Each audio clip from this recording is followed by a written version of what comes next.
Ողջույն բարեր, այսօր մենք կանենք բնագիտության փորձ։ Այս փորձի համար մեզ անհրաժեշտ է գդալ, ջուր, մետաղադրամ, կաթոցիչ եւ աղ։ Դե կսկսենք, ու մենք կիմանանք, որն է ավելի շատ կաթիլ արեց, ջուրով, թե սորական ջրով։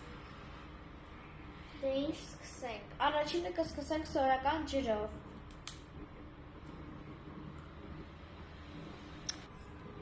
Սկսեցինք։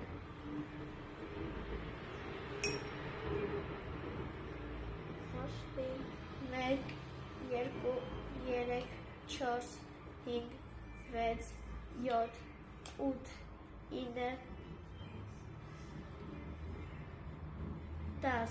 11, 12,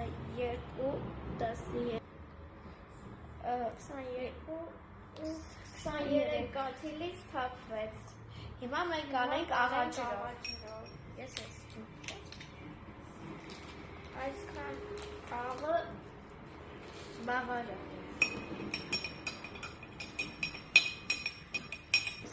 Մենք աղաջուրը խառնեցինք եւ հիմա կհաշվենք քանի կաթիլ է վերցրել։ Ես կհաշվեմ։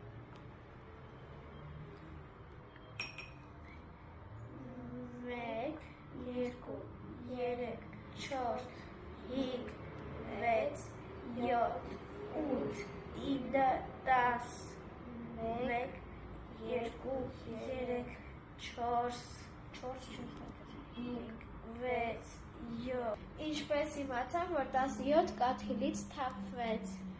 Ապա մենք իմացանք, որ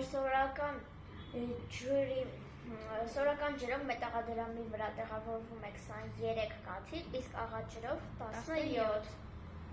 Ես կասեմ։ Հիմա պետք է հասկանանք, թե ինչու է ավելի շատ արայդ ջուրը, քան աղաջուրը։